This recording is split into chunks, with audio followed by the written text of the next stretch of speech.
Good morning, everyone.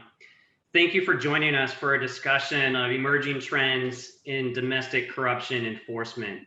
We have an interesting set of topics and a terrific panel to address them. My name is Peter Koski, and I am of counsel at Covington Burling, which I joined after spending 12 years at the Department of Justice, most recently serving as a trial attorney and deputy chief in the public integrity section. I will be moderating this panel, and let me introduce you to my fellow panelists. Steve Anthony is Deputy Chair of the Global Litigation Practice at Covington Burling. He's tried 34 cases before juries and spent 8 years at the Department of Justice, including 3 years in the public integrity section. Steve has tried numerous corruption cases, both as a prosecutor and a defense attorney. Jonathan Kravis is a partner in the DC office of Munger, Tolles & Olson, where he focuses on complex civil litigation and white-collar investigations. Prior to joining the firm, Jonathan spent 10 years as a federal prosecutor, including 3 years as a trial attorney in the public integrity section and 2 years as deputy chief of the fraud and public corruption section in the DC U.S. Attorney's Office. Elizabeth Prelogar is a partner at Cooley, who leads the Supreme Court and appellate litigation practice and focuses on a wide range of civil and criminal matters. Before joining Cooley, Elizabeth served as an assistant to the Solicitor General at the U.S. Department of Justice. Elizabeth also previously served as assistant special counsel to Robert Mueller during the special counsel investigation. Elizabeth clerked for Justices Ruth Bader Ginsburg and Elena Kagan. Justin Shur is a partner in MoloLamken's Washington, D.C. and New York offices. Justin has over 2 decades of first chair trial experience and has successfully represented clients in some of the most prominent white-collar criminal matters and high-stakes business disputes. Justin is also a former federal prosecutor and most recently served as deputy chief of the public integrity section. Today, we are going to analyze the Kelly opinion, the ComEd Dpa, and the Larry Householder prosecution. We'll be discussing these 3 cases in the context of legal developments and enforcement trends in domestic corruption law. And let's go ahead and get started with the Kelly opinion. So many of you will remember that in 2013, Chris Christie was running for re-election as governor of New Jersey. Christie, of course, is a Republican, and his deputy chief of staff at the time, Bridget Ann Kelly, orchestrated a campaign to secure the endorsements of Democratic mayors throughout the state. The Democratic mayor of Fort Lee declined to support Christie. In response, Kelly and Bill Baroni, who was deputy executive director of the Port Authority of New York and New Jersey, concocted a retaliatory scheme to reduce from 3 to 1 the number of traffic lanes on the George Washington Bridge reserved for Fort Lee residents. The George Washington Bridge is the busiest in the world, and Kelly and Baroni executed their scheme in early September to coincide with the first day of school, when the lane closures would be particularly disruptive. To cover their scheme, Kelly and Baroni said that the lane closures were part of a traffic study, and they used taxpayer dollars to pay for the toll collectors and traffic monitors as part of this cover story. The lane closures continued for 4 days. This was a headline-grabbing scandal, but was it a crime? The U.S. Attorney's Office in New Jersey, an office that Christie used to head, indicted Kelly and Baroni for wire fraud and violating 666 under a theory that Kelly and Baroni improperly converted property to their own. The jury convicted Kelly and Baroni of all counts. The Third Circuit affirmed the convictions, but the Supreme Court granted cert. Elizabeth, what did the Supreme Court do? So let me just say at the outset, Peter, that I'm delighted to be here and really pleased to have the chance to talk about these cases with all of you today. So with that set up, it's probably going to come as no surprise to anyone. The Supreme Court reversed the wire fraud and federal program fraud convictions. The court reasoned that it's necessary to show that the defendant obtained the victim's money or property, and the court held that here, the object of the scheme was not to obtain any money or property. The object of the scheme was to make a regulatory decision, to choose who got to use which lanes on the George Washington Bridge at which times of day. There were lies about why that decision was made. There were concealed political motivations, but the court held that still the evidence didn't show that the object here was to obtain money or property through the fraudulent scheme.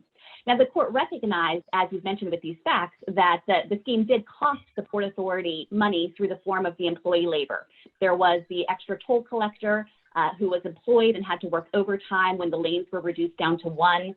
There were as well the employees who performed the traffic study that was entirely phony, that was used just as a mechanism for the cover story to conceal the political motive. But the court held that those were not those costs and those expenditures were not the object of the scheme. Rather, and I think this is the key holding, the court said that that was simply the incidental byproduct of the regulatory decision. And so that was insufficient under the fraud statutes to sustain the convictions in this case. And I think, as we'll discuss, that incidental byproduct test that comes out of the Kelly decision was really kind of the most significant aspect of the court's reasoning in the case. Thank you, Elizabeth. Justin and Steve, I'm interested in your views on the significance of the Kelly opinion and specifically this incidental byproduct test that Elizabeth just described for us. So Justin, let me start with you. How will the incidental byproduct test affect the future of fraud prosecutions? Sure. Thanks, Peter. And thank you to the ABA and to Covington for organizing and sponsoring this program. So the incidental byproduct aspect of the opinion has certainly received a lot of attention, and I think for good reason. This issue of whether or not a victim's property interests are merely incidental to the ultimate object of the fraud scheme is going to be an area of focus, I think, for both prosecutors and defense attorneys going forward. For prosecutors, I imagine this is an issue that's going to come up in virtually every mail-in wire fraud case. Right? I mean, they're going to have to ask themselves, was the taking of the victim's property the true motivation of the fraud scheme? And for defense attorneys who have clients facing actual or contemplated charges, I imagine they'll seek to frame that true motivation as anything other than the taking of money or property. Like in Kelly, for example, the defense argued and the court concluded that the ultimate motivation was a political vendetta. So along those same lines, I could see defendants arguing that their client's actual motivation was a demonstration of loyalty or a desire for status, that it was some non-property related objective. I also imagine defense attorneys will likely start asking courts for jury instructions that attempt to distinguish between objects of an alleged fraud scheme from mere byproducts of the scheme. For example, asking that the jury be instructed that the taking of property can't just be a means to an end. It can't be, as the court noted, just the cost of implementing the defendant's true goal. And defendants may also seize on this aspect of the opinion in order to try to raise the bar for mail-in wire fraud prosecutions more generally. I mean, a scheme often has multiple objects, and I could see defense attorneys trying to push the envelope and argue that after Kelly, the government must prove that the taking of property wasn't just an object of the scheme, but that it was the primary object, not a secondary or incidental one. That may be a stretch, but that might be where things are headed. And I think wherever it's headed, this issue has the potential to have a significant impact on white-collar prosecutions. I mean, we're not talking about some obscure federal statute. The mail-in wire fraud statutes are, as people like to say, a federal prosecutor's best friend. They're probably the most widely charged offense in federal white-collar cases. So this is an issue that's going to come up over and over again, and not just in public corruption cases. Steve, let me turn it over to you. How impactful do you think the Kelly opinion will be for the future of fraud and corruption prosecutions? Well, I think, as Justin said, I think it is a significant change.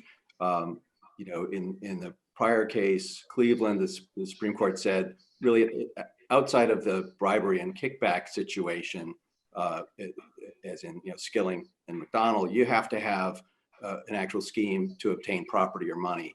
And in Kelly, the court went further to say it has to be central to the scheme. I do think it's significant, but I don't think it's so much a game changer. It's an incremental change because it really is just sort of another step in the Supreme Court's longstanding, now more than 30-year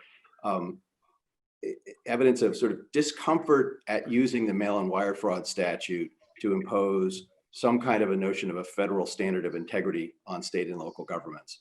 And the court has repeatedly expressed that concern. And to me, if you look at sort of the through line of the plot regarding the mail-in wire fraud statutes from all the way back to McNally, which was legislatively overruled, but also still gets cited sometimes by the court, and Sun Diamond and Cleveland and Skilling and McDonald and now Kelly, there's a reluctance on the part of the court to allow prosecutions without trimming them back and posing significant hurdles. I think it makes it harder for a DOJ prosecutor to get through indictment review, for example. Now, I mean, in my experience, when judges close a door, prosecutors find a window. And I think we'll see increasingly prosecutors finding ways, either using different statutes or different enforcement techniques. And we're going to come to that a little bit later in this discussion, but enforcement techniques such as going against business entities where they may not, the person who's being investigated and charged may not have an incentive to take the case to court, where DOJ faces a significant risk of the kind of outcome that happened in Kelly. Elizabeth, Steve referenced the Cleveland case, and in your analysis and summary of Kelly, you were discussing this distinction between a property right and a regulatory function of the state. Can you spend a couple of minutes and tell us about the court's reliance on Cleveland in the Kelly opinion? And I'm interested in your views, within the context of this discussion on how impactful the Kelly opinion will be, your views on whether Kelly is an expansion or mere application of Cleveland. So, the court in Kelly certainly tried to cast the decision as a mere application of Cleveland. The Kelly court relied heavily on Cleveland and said that just as Cleveland had already recognized this distinction between a property interest on the one hand and a mere regulatory decision on the other hand, this is an application of that same principle. And in fact, Cleveland, of course, involved licenses for video poker gaming, and the court said that actually in Kelly, it was the exact same type of decision in effect, that the defendants were making decisions about who effectively got a license to use which lanes of the George Washington Bridge at which times. And so the court tried to say that this was just a mere application of Cleveland. But I think there is one critical difference that we need to watch as we evaluate prosecutions going forward. And that is the employee time and the out-of-pocket costs that the Port Authority faced here. The court recognized that in Kelly, there were expenses that the Port Authority otherwise wouldn't have incurred, particularly with respect to the extra toll collector who would not have been employed, would not have been paid overtime had this scheme to defraud not been in play. And that's a distinction from Cleveland because there was no showing or evidence there that there was any out-of-pocket cost for the Gaming Commission. Certainly there was employee labor that was expended in processing the video poker licenses, but that didn't actually cost any money or create this kind of out-of-pocket injury. And so I think that that's a factual distinction, and the court found, as Steve and Justin have been describing, that here, although there was that out-of-pocket harm, it was merely incidental. And I think one of the things that is so interesting is that in the Kelly case, the out-of-pocket cost was relatively minor. It really was the tail on this dog. It was a couple of $1,000s. And the dog itself was this desire to allocate the lanes on the bridge. And I think going forward, one thing we need to watch is whether, in fact, in other cases where there is a more significant financial component to the use of the employee labor or to the scheme, even if still it doesn't seem like the fraud was aimed at that as the object, whether that will suffice for a prosecution or not. Thank you. Jonathan, let me turn to you and pick up on a point that Steve was making about this trend that we've seen from the Supreme Court over the past 30 plus years, starting with McNally. So Kelly Kelly was not an honest services fraud case, but the opinion frequently quotes from and cites to McNally, which was the 1987 Supreme Court opinion in which the court invalidated honest services fraud. What does this signal for the future of honest services fraud and the future of fraud and corruption cases? Yeah, so I completely agree with the point that Steve was making a moment ago, that even though Kelly is not an honest services fraud case, it has the same animating principle as cases like McNally and Skilling, and even outside of the wire fraud context, McDonald. I think in those cases and in Kelly, the sort of like monster in the closet, or the huge scary float at the end of the parade of horribles, is a federal statute that imposes general good governance requirements on state and local officials. All of these federal statutes that we're talking about have federal jurisdictional requirements. The wire fraud statute's requirement is for an interstate wire in furtherance of the scheme, whether it's an honest services fraud scheme or pecuniary fraud scheme. At one time, it might have made sense to think of that statute as protecting a uniquely federal facility, like an interstate method of communication, interstate wires. Today, in the age of cell phone towers and servers located all across the country and financial transactions bounced from one institution to another, that conception of the statute seems almost antiquated. It's very difficult to think of a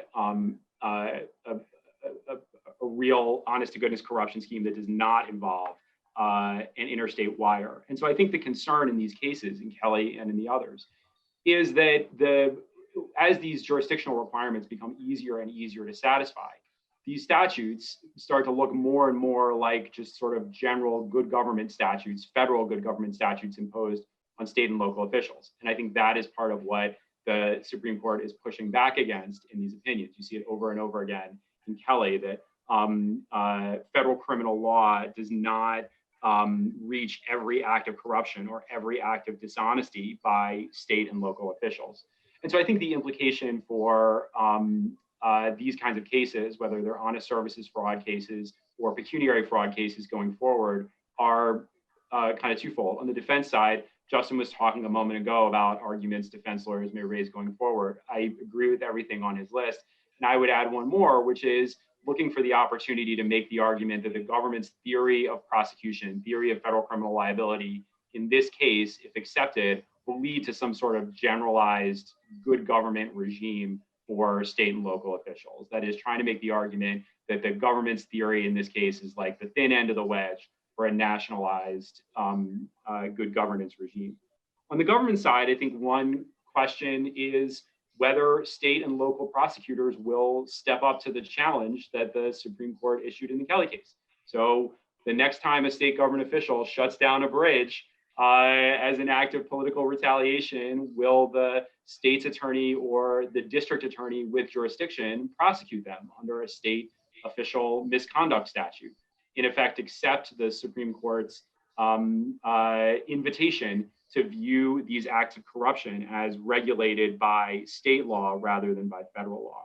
And I think that's something that Kelly has in common with the honest services fraud and other public corruption cases that we've been talking about here. That stood out to me as well in the Kelly opinion. It did seem like there was this federalism concern, and the court was inviting state and local prosecutors to get more involved and maybe fill the gap that would be created by removing some of the tools from federal prosecutors. And there was one quote in the Kelly opinion where the court actually said it should be voters who are responsible for acting when their public officials are corrupt by voting them out of office.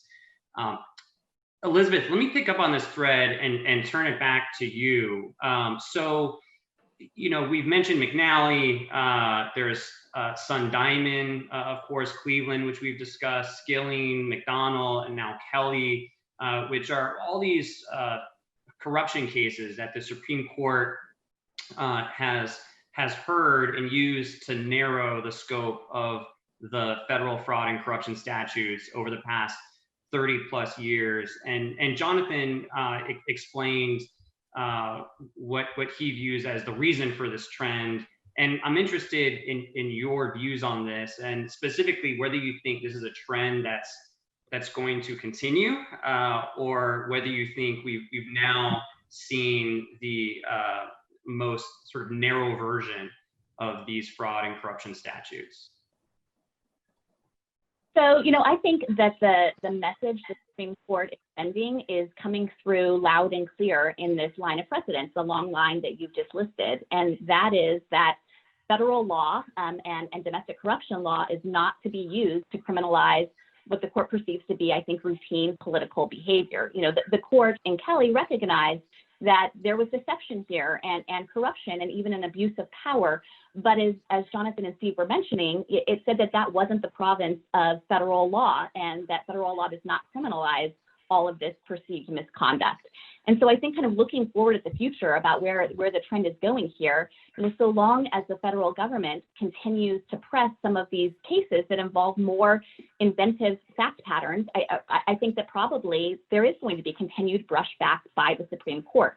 The problem with Kelly is that no one personally profited from it. It didn't feel like native corruption. And so I think that really prompted the court to be concerned about line drawing in this context, about the slippery slope of in this case, or in cases like McDonald or in Skilling, that if you recognize this conduct as a crime, even if it seems to be unseemly in some way, that you are threatening a wide swath of behavior that shouldn't be criminalized under federal law.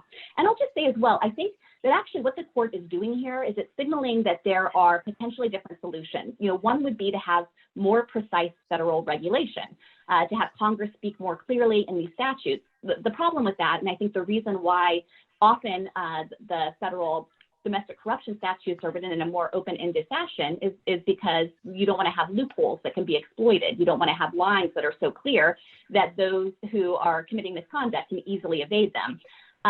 But the other option, as Jonathan and Steve were mentioning, is to push this into the terrain of state enforcement. And, I think there's been this perception that sometimes states might lack the political will to punish their own, go after their own. It makes me wonder whether actually where we're going to see the trend picking up is more to push this kind of conduct into the realm of civil enforcement, to have, ethics laws, conflicts of interest laws, then maybe that's where ultimately this will be appropriately regulated. The court's made clear it's not under the province of federal criminal law.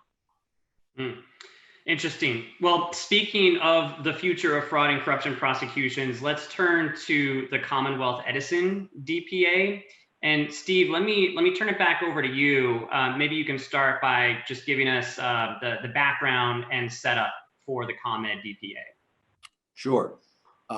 So we move from a case that was concerning to prosecutors to a situation that's concerning to companies and their lawyers. In July of this year, the U.S. Attorney's Office for the Northern District of Illinois entered into a deferred prosecution agreement, or DPA, with Commonwealth Edison, which is the largest utility in Illinois, often referred to as ComEd. And what this is ComEd pled guilty. ComEd is subject to a deferred prosecution for one count of Section 666, federal program bribery, paid a $200 million fine, and agreed to enter into all kinds of compliance program improvements and annual reporting to the Department of Justice. It's also cooperating fully. And the matter is continuing to be investigated. There was an executive who subsequently pled guilty, and the matter against potential other individuals is ongoing. So what this was the Department of Justice called it just a plain old-fashioned patronage system in which the company arranged to have things of value and payments made not to a public official, but to associates of the public official. The public official was the then Speaker of the Illinois House of Representatives, a man named Mike Madigan, who has not been charged. And there are some questions, which I think some of the panelists will deal with shortly, about whether there's a sufficient grounds for DOJ to go after him.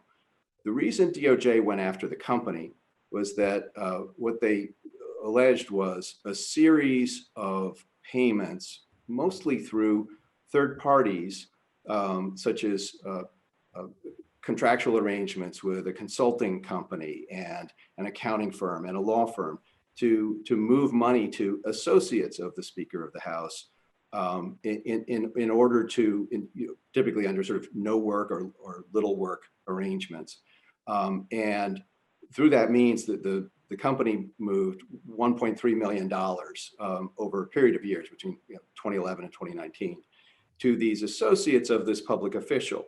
And the premise was that this was in order to influence the Speaker to favor certain legislation that provided enormous benefits to this utility, and calculated at about $150 million. By the way, if you hear payments of $1.3 million to achieve $150 million in benefits, and you think that sounds very efficient, then shame on you for thinking that. But anyway, that's the premise of the government's prosecution. It's a really interesting case. The DOJ is pursuing the case under Section 666, federal program fraud, on the premise that Illinois receives, you'll be shocked to learn, more than $10,000 a year in federal funding. And there's a lot of, there's a lot that's interesting about it, and I can tell you a couple of my thoughts about it. I don't want to speak out of turn, Peter. I think there's a couple of aspects of the of this prosecution that I think are telling.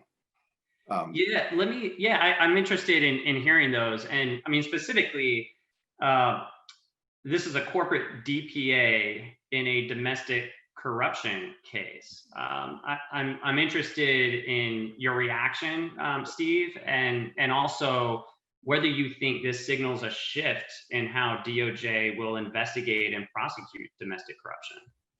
Well, I think I'm willing to declare there's a trend because I actually think there's some evidence, and there's a case ongoing regarding the LA City Council that I think 2 data points, I'm willing to call it a trend. I think there is a sign that DOJ has something of a shift underway in enforcement relating to domestic political corruption. And the shift is to move toward an approach that's really more akin to the DOJ's enforcement of the Foreign Corrupt Practices Act.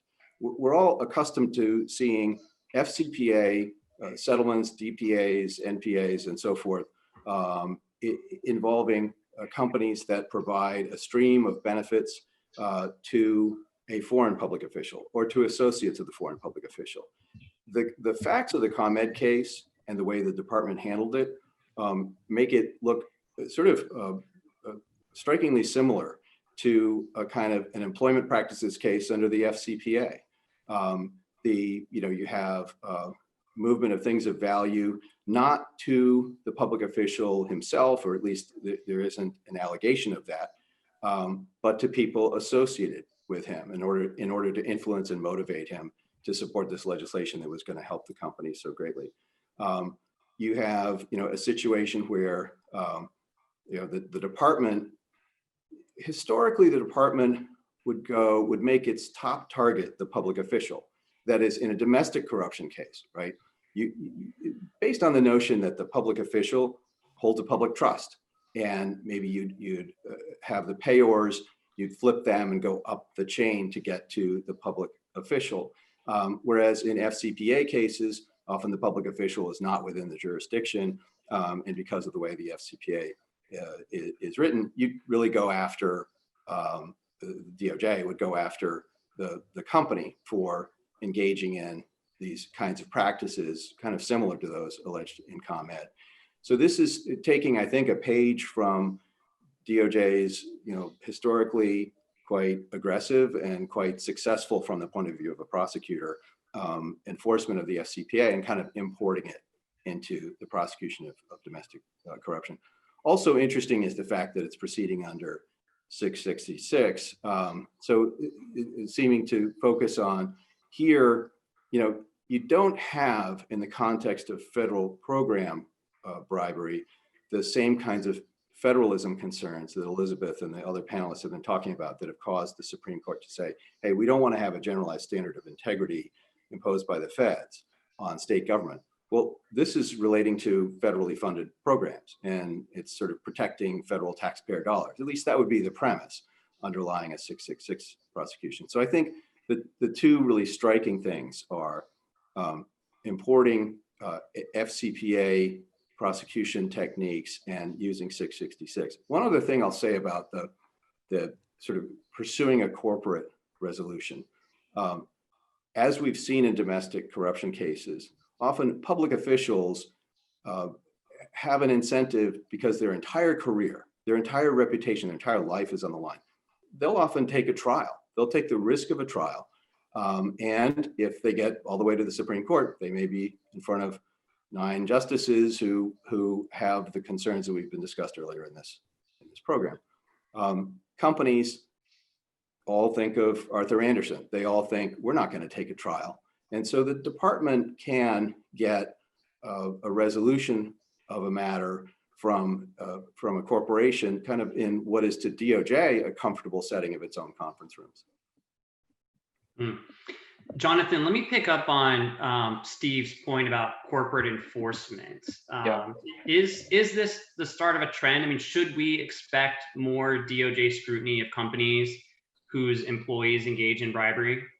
Yeah, I find myself once again compelled to agree with Steve. I think that there is something of a trend here. To me, there are a couple of features of this aspect of the Commonwealth Edison case that stand out. One is that this is a company that works in or operates in a heavily regulated industry, utility industry, and that is not going away or at least doesn't appear that it's going away. It's a very large utility company, and it looks like it's going to continue to operate moving forward. In many of the cases, the public corruption cases that I handled as a prosecutor, it was sort of a foregone conclusion that when the individuals get indicted, the company is just going to kind of fold or is not going to survive. That does not appear to be the case here. And so the federal government may be looking for some assurances that are similar to FCPA-style assurances that as the company continues to operate moving forward, it's going to keep a closer eye on this kind of behavior. A second feature of this case that I think is noteworthy in this regard is that the value of the benefit involved is very high for a domestic corruption case. Steve mentioned the estimate of $150 million, and that's a big number, and that kind of figure may, in the DOJ's estimation, warrant pursuing some sort of resolution with the company, figuring like we're not going to get $150 million in restitution from individuals who are convicted in a public corruption case. And the third feature of this appears to be, at least from the public examination of public findings, a case where the company is in possession of evidence that the government needs to build its case. Records showing that the consulting arrangements were fraudulent, that the jobs were no-show jobs or no-work jobs or whatever it is. To me, these are some of the reasons why this case might have been a particularly attractive one for resolution with the company, and these might be some of the factors that DOJ looks at going forward. In my experience at DOJ, these kinds of things tend to evolve organically. It's less common that there is some top-down memo that says from now on, all the U.S. attorneys' offices should look to enter into DPAs with companies in domestic public corruption cases. More often the case that one U.S. attorney's office sees something that another office has done and thinks like, oh, that's a good idea, we should try that out. And so I think that these kinds of investigative techniques and enforcement trends and new forms of resolution tend to sort of evolve organically among the U.S. attorney's offices at DOJ. And based on what at least so far appears to be the success of the resolution with Commonwealth Edison, I expect it's something that other U.S. attorney's offices will pay attention to moving forward. Justin, Steve mentioned a second data point. Geojuan USA is another company that recently entered into an NPA, and this is in the LA City Council case. Are the ComEd DPA and the Geojuan NPA the start of a trend? And I mean, do companies need to worry about this FCPA-style enforcement that Steve was referring to earlier? And maybe this is a reflection of, or a response to the trend that we've seen courts narrowing the scope of our fraud and corruption statutes. Maybe this is one of the creative responses. that prosecutors are using to negotiate resolutions or litigate cases in the comfort of a DOJ conference room rather than the cold discomfort of a courtroom in front of a hostile judiciary. So Justin, I'm curious of your views on this issue and what you think companies can do going forward to avoid the type of fate that ComEd experienced. Right. So I would agree with Steve as well. I mean, I think this does appear to be a trend where maybe we're going to see more DPAs and MPAs in domestic corruption cases, which wouldn't be surprising. I mean, I think these agreements are often viewed as a win-win, meaning, as a defense attorney, the goal is to keep your client from being indicted. And with these agreements, you're able to achieve that goal by, either staying or avoiding prosecution. So if you're representing a company and a declination is not in the cards, a DPA or an MPA can be sort of a tolerable way for a company to resolve a domestic corruption matter. And the government gets the sort of touted as a victory too. There's often a significant monetary penalty. There's sort of the usual recitation of allegedly illegal acts, or even sometimes an admission of wrongdoing. There is compliance and governance reforms. And of course, there's the promise to cooperate with the government's investigation. So, I mean, for all those reasons, it wouldn't surprise me if we see more of them in domestic corruption cases. Steve mentioned that historically, we haven't seen many of these agreements or really charges against companies for that matter in domestic corruption cases. And it's not entirely clear why that is. I mean, is it possible that, domestic corruption allegations don't typically involve issues of corporate criminal liability where, for example, the corporate executive who paid the bribe acted alone as opposed to a case involving systemic corruption within an organization? It's possible. I mean, or it might be, and I think Steve mentioned this, that it just might not have been, historically, enforcement priority as far as, seeking enforcement actions against companies as opposed to the individuals, as opposed to the public officials. But I do think if there is evidence of corporate wrongdoing, that we're going to see more of these types of corporate resolutions.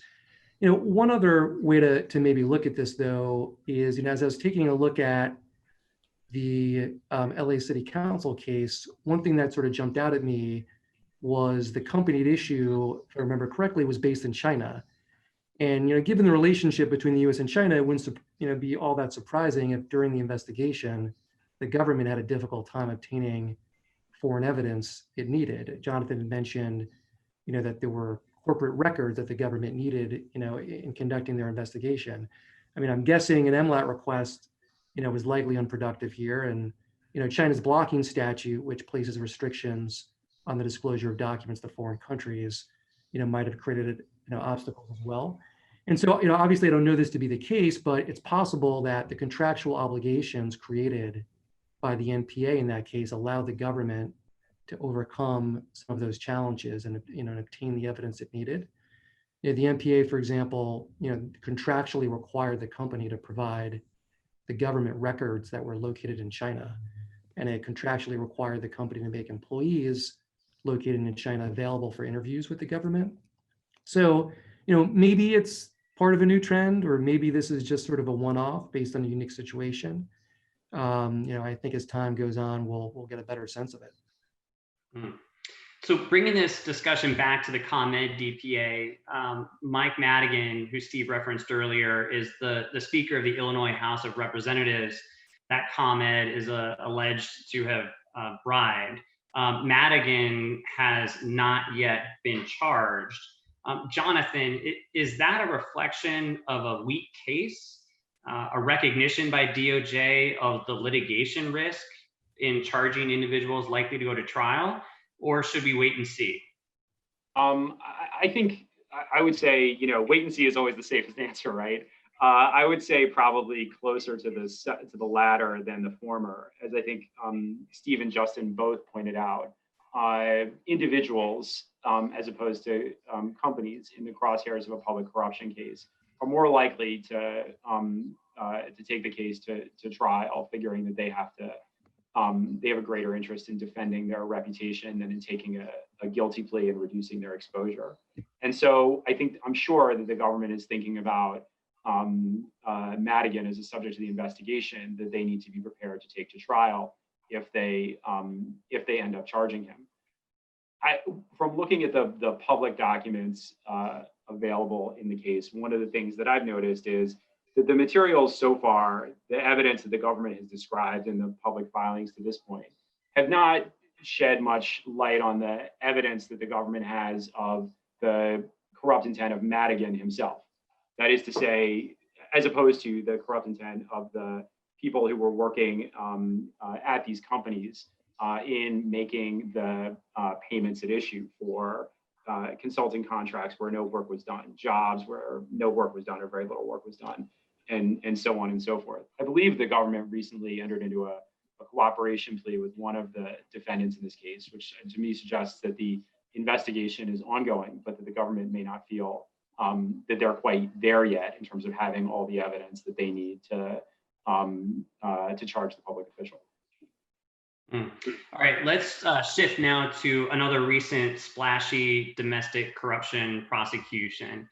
In July, the U.S. Attorney's Office for the Southern District of Ohio charged Larry Householder, who at the time was a Speaker of the Ohio House of Representatives, 4 other individuals and a 501c4 organization with a RICO conspiracy predicated on a bribery scheme in which an energy company allegedly paid $60 million in bribes using the 501c4 to conceal the payments in return for a $1.3 billion legislative bailout. The charges generated jaw-dropping headlines, but digging past the headlines and looking at the lengthy complaints and indictments reveals that the $60 million alleged to have been the bribe in this case did not take the form of cash-filled suitcases, Rolex watches, expensive cars, exotic vacations, or the type of gifts that we would expect to see in a bribery case. Instead, the $60 million was spent on media ads, lobbying activity, campaign literature, and other First Amendment protected activity in support of a public campaign promoting the legislative bailout that the energy company was seeking. And as just one prosaic example of the $60 million alleged as bribes, $3.5 million was spent on postage for the campaign literature. Jonathan, does the Householder prosecution risk criminalizing the political process? Can I go with wait and see again? I think the answer is yes. There is a risk here. I mean, if you think about it as like company gives money to a political organization, an advocacy organization that supports views that benefit the company's business. The organization uses that money to support political candidates who share the organization's views.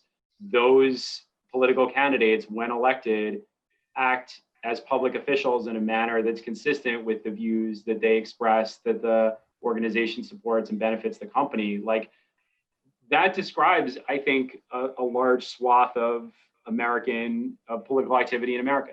Now, I take it the government in this case would say the argument that they've started to lay out in the affidavits and the indictment that have been made public is they would say, look, the money here is being funneled through this 501c4 organization, and the 501c4 does not have to report the names of its contributors. So this shows that the defendants were concealing these payments, and the reason they would conceal the payments is because they knew it was wrong. They knew they were bribes.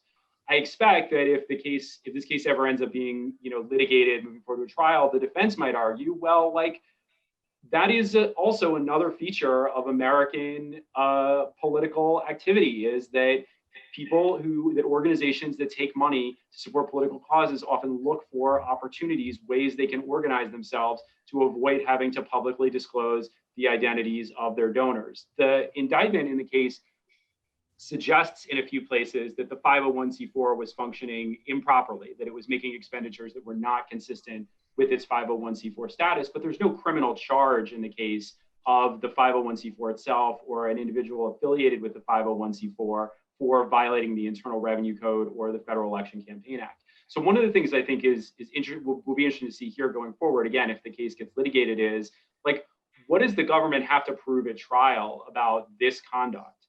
The sort of unlawful payments, unlawful expenditures by the 501c4 is not an element of any of the crimes that were charged. But, you know, should the government have to prove that in order to establish that the payments were bribes or that the payments were corruptly concealed? Is that something the defense could raise as an affirmative defense? Like, how is the jury supposed to be instructed about this? What findings are they supposed to make? How is all of this supposed to play out? I think this is a complicated question when, as you say, the form the bribe takes goes from like cash-filled suitcases to payments to political advocacy organizations that are a staple of American political life. Justin,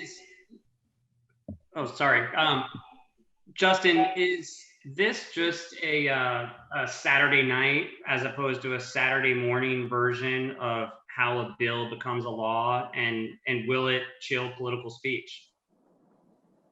So I think as a matter of law, I don't think it chills political speech, meaning if Larry Householder were to argue that the charges improperly chill political speech as a matter of law, I suspect he's not going to be successful.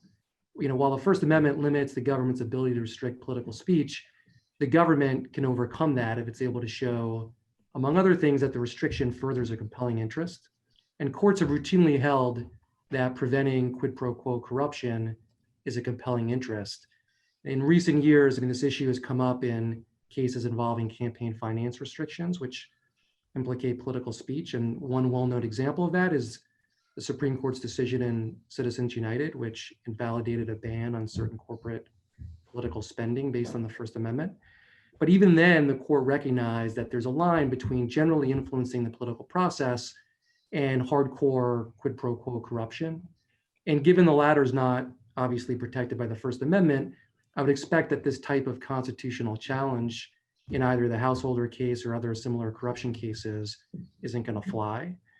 You know, in Householder, for example, the defendants are charged with racketeering, where the predicate acts are honest services fraud and Hobbs Act extortion based on sort of a quid pro quo scheme, which, you know, as I mentioned, courts have recognized is a legitimate, compelling interest that can displace protected speech.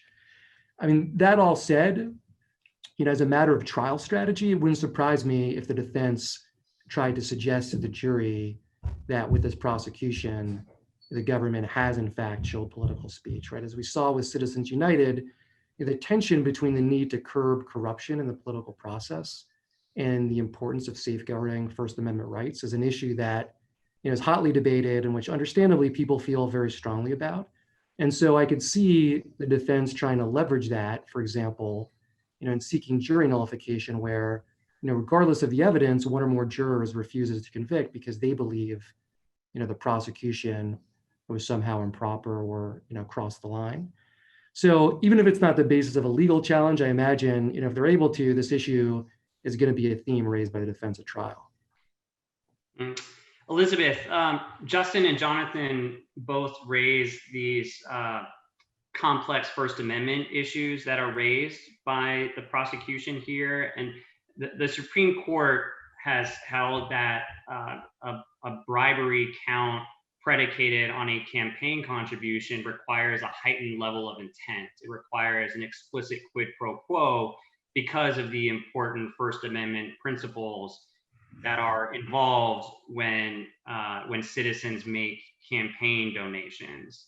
How will the district court and the courts of appeal react here? Do you think there's a possibility that the McCormick and Evans case, where the Supreme Court imposed this heightened level of intent for campaign contributions, do you think the courts of appeal will extend McCormick and Evans to other forms of political speech like that we see here in this case? So, this has really been kind of the perennial question since McCormick and Evans were decided 3 decades ago now, I guess. The defendants that are caught up in these public corruption cases now routinely try to argue that there are other First Amendment concerns at stake, and that the reasoning that animated the adoption of that heightened intent standard and the heightened showing requiring an explicit quid pro quo in McCormick in the campaign contribution context has equal application anytime you're dealing with a fact pattern that implicates some of the sensitive First Amendment concerns that we've been discussing. And, that can take a range of forms. It can be other political speech, not just campaign contributions, but issue advocacy. It comes up as well in the lobbying context because of the First Amendment right to petition the government. There are a number of cases pending even right now. I know of one in the 11th Circuit, the Roberson case, where this issue has been fully briefed about whether McCormick's reasoning should extend to the context there of issue advocacy. In general, the courts of appeals thus far have not been particularly receptive to extending McCormick beyond the bounds of campaign contributions.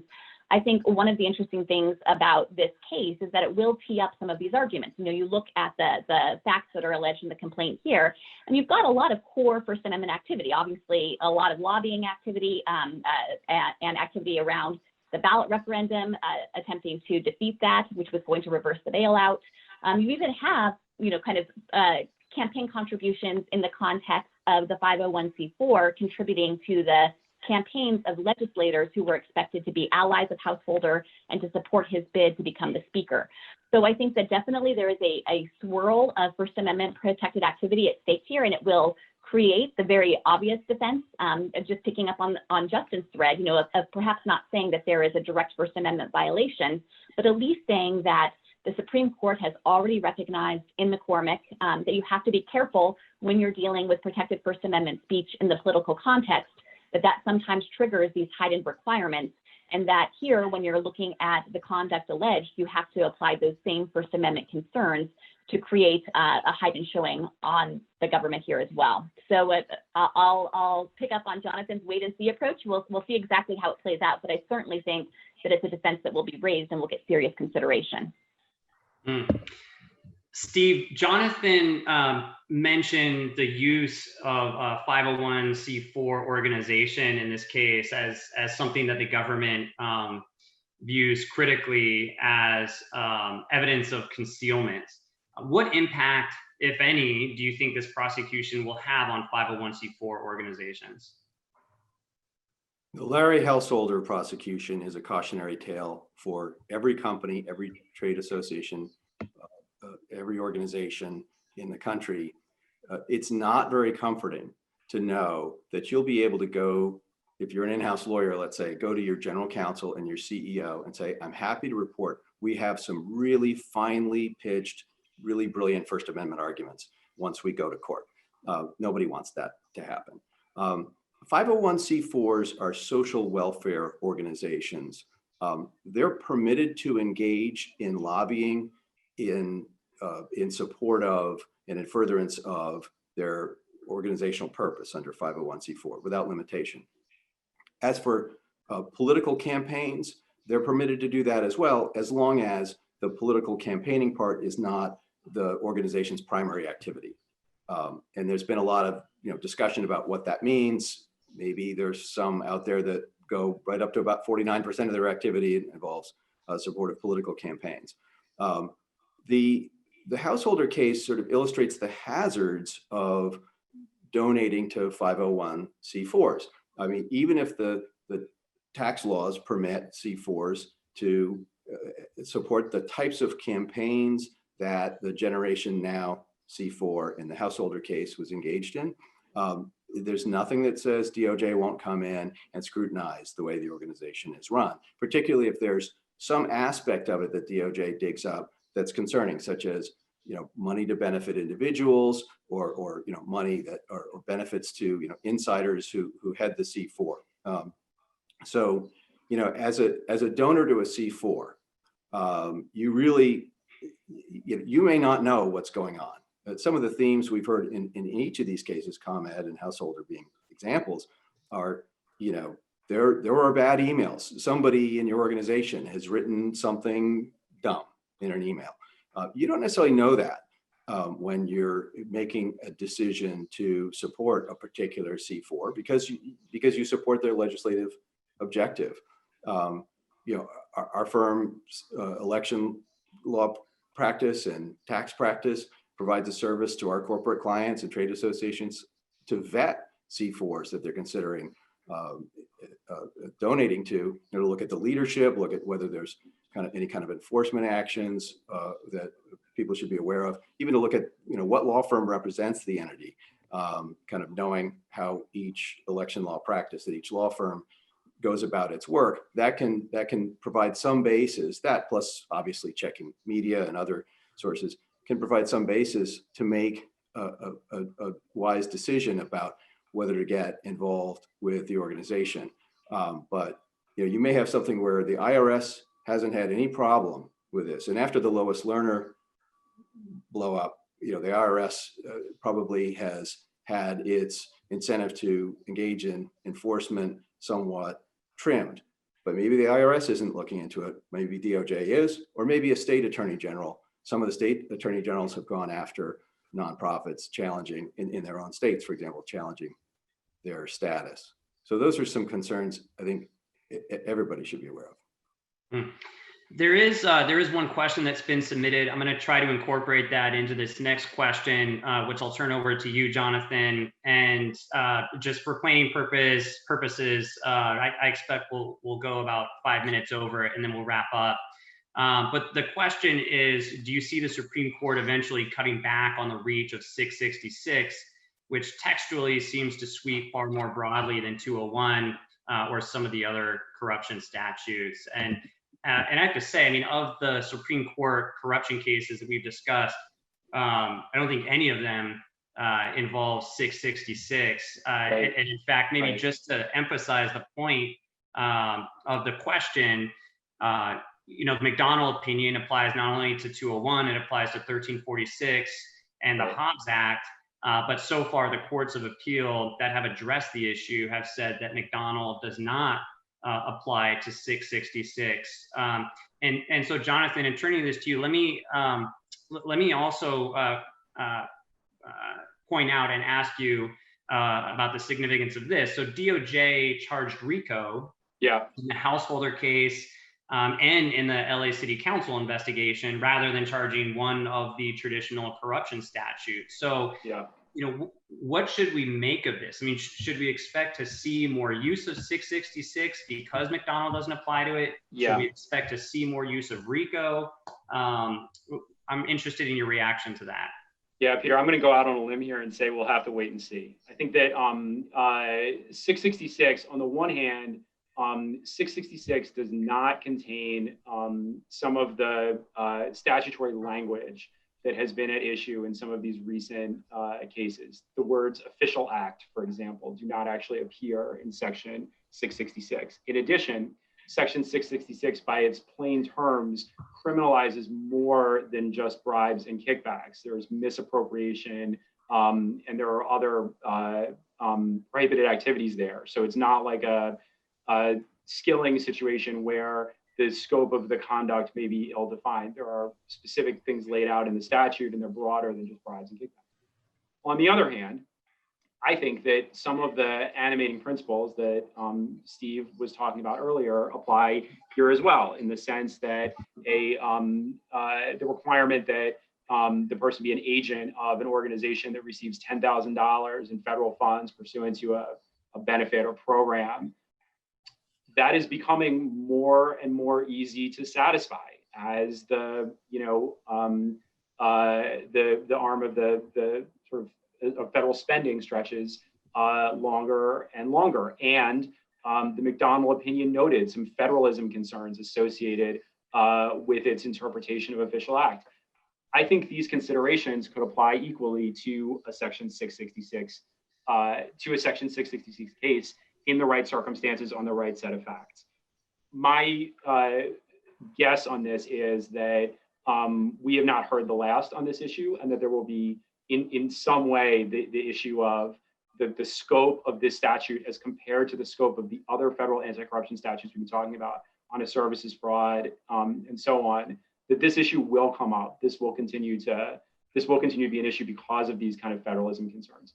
On RICO, I tried a RICO corruption case, and I think that there are, from my experience, I think there are a couple of advantages and one big disadvantage to using the RICO statute in a public corruption case. One advantage, the principal advantage, I think, is that the RICO statute allows you to sweep in multiple corruption schemes into a single case. So for example, if you have a situation where there are like overlapping groups of defendants that are doing some bribery over here, some extortion over here, some pecuniary fraud over here, there are multiple schemes involved. RICO lets you charge that as a single racketeering conspiracy. If you try to charge that as a single case without the RICO statute, one of the defendants might make the argument of like, look, I wasn't involved in schemes 2, 3, and 4. Why should I have to sit here in a trial while the government spends days and days putting on evidence, really horrible evidence, for a scheme that I had nothing to do with? And the jury's going to hold it against me because I'm sitting here with all these other guys. The RICO statute basically takes that argument off the table by broadly defining the racketeering conspiracy, and there's no requirement under RICO that all the conspirators know about every activity of the conspiracy. The second advantage is it extends the statute of limitations further back than a lot of these statutes. The principal disadvantage, I think, of the RICO statute is that it is complicated. It has complicated elements that do not appear in the other federal corruption statutes. And if you're going to charge it, you have to explain these elements to the jury if you want them to convict on it. So when you're in your closing argument and you'd like to be talking about all of the horrible evidence of corrupt activity that you just put on during this trial, and instead you're talking about to the jury about like, what is the legal standard for an association in fact enterprise? What do they have to find to establish a pattern of racketeering activity? And you can see people's eyes starting to glaze over, like this is not like, the gripping sort of theater of a public corruption prosecution. Then you start to wish, well, like maybe we should have charged it after all. So with those considerations in mind, just from the outside looking in and from the documents, the public documents available, to me, the RICO charge makes a little more sense in the LA City Council case than the householder case. The LA City Council case reads a little bit like what I was describing earlier, like various corruption schemes with overlapping sets of defendants and objectives. Whereas the householder case looks to me more like something that could have been charged as one big bribery scheme. Now, again, we don't know. There are probably complications there that the public documents don't reveal and that we just don't know about. But I think those are some of the considerations. Thank you, Jonathan. Elizabeth, let me turn to you for the final question. The focus of this panel is emerging trends and the future of domestic corruption prosecutions. Earlier this week, Amy Coney Barrett was confirmed as an Associate Justice of the Supreme Court, and we spent a bit of time today discussing recent Supreme Court cases that have narrowed the scope of our fraud and corruption statutes. How do you predict Justice Barrett will rule for the next fraud or corruption case that comes before the Supreme Court? Well, I think maybe the best indicator of this is Justice Barrett's own comments about how she is a judge in the mold of Justice Scalia, who she clerked for and whose judicial philosophy she shares. And when you look at the trend lines and what's happened in the Supreme Court, perhaps no one more than Justice Scalia was a champion of kind of restrictive interpretations of domestic corruption laws to ensure that the federal government was not criminalizing routine political behavior. He was a proponent of the rule of lenity. He championed the vagueness doctrine. And so I think with Justice Barrett on the court, as we kind of look forward at how she is likely to rule, I think that if she shares his view of those doctrines, then we'll see, kind of robust applications of lenity. We'll see narrow interpretations that are intended to avoid the constitutional problems that can otherwise arise if you have these expansive interpretations of corruption laws. And I think as well, we'll potentially see more reinvigoration of the vagueness doctrine. So those would be my predictions about how she might approach these issues. Great, thank you. Terrific discussion. Steve, Elizabeth, Justin, Jonathan, thank you for your time and analysis. Thank you to the ABA. As for the future of fraud and corruption prosecutions, I guess we will just have to wait and see. Thank you. On behalf of the American Bar Association's Criminal Justice Section, we thank our speakers and our audience.